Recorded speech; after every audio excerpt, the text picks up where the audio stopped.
जय श्री राम, जय श्री राम। ही वीर बजरंग बली हनुमान, ही महावीर करो कल्याण। नरक चतुर्दशी के दिन है हनुमान जन्मोत्सव। संकटों से मुक्ति के लिए इस विधि से करे पूजा।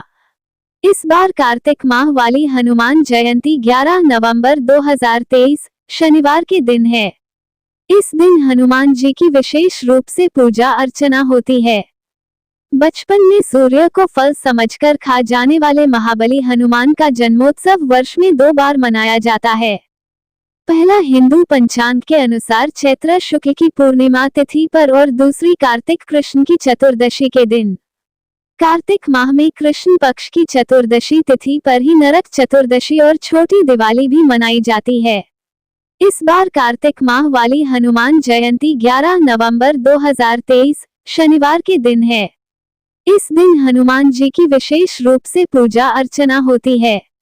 बड़े बड़े पर्वत उठाने वाले, समुद्र लंघ जाने वाले और स्वयं ईश्वर का कार्य संवारने वाले संकट मोचन की पूजा करने से जीवन में कभी भी संकटों का सामना नहीं करना पड़ता है। ऐसे में चलिए जानते हैं हनुमान जी की पूजा विधि और महत्व। इस साल नरक चतुर्दशी पर हनुमान पूजा 11 नवंबर को रात में होगी। इस दिन हनुमान पूजा का शुभ मुहूर्त रात 11:45 से देर रात 12:39 तक है। इस दिन सुबह स्नान करने के बाद साफ कपड़े पहने। फिर रात में शुभ मुहूर्त के दौरान बजरंग बली की मूर्ति या प्रतिमा को लकड़ी की चौकी पर स्थापित करें, जिस पर पहले से ही पीले रंग का वस्त्र बिछा हुआ हो। बजरंग बली के समक्ष घी का दिया जलाएं। जल छिड़कर कच्चा दूध, दही, घी और शहद मिलाकर बजरंग बली का अभिषेक करें। बजरंग बली को लाल या पीले रंग का कपड़ा, कलावा, फूल, धूप, अगरबत्ती और दिया आदि अर्पित करें। इसके बाद हनुमान चालीसा का पाठ कर भक्त पूजा संपन्न कर आशीर्वाद पाने की कामना करें।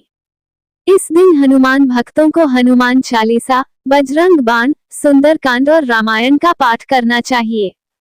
बजरंग बली को चिरंजीवी का आशीर्वाद प्राप्त है, इसलिए कहा जाता है कि हनुमान जी आज भी पृथ्वी पर वास करते हैं।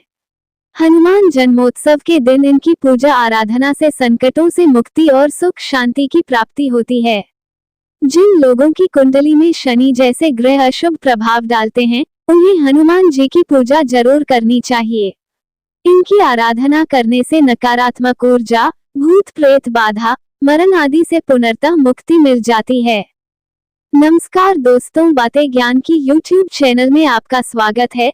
इस चैनल के द्वारा भक्ति, ईश्वर कथा, पौराणिक कथाएं, प्रेरक कहानियां और ज्ञानवर्धक कहानियों का विशेष संकलन आपको मिलेगा और आप ऐसे ही ज्ञानवर्धक वीडियो देख पाएंगे। कृपया चैनल को सब्सक्राइब करें, वीडियो को शेयर करें और अपना बहुमूल्य साथ बनाए रखें। धन्यवाद दोस्तों।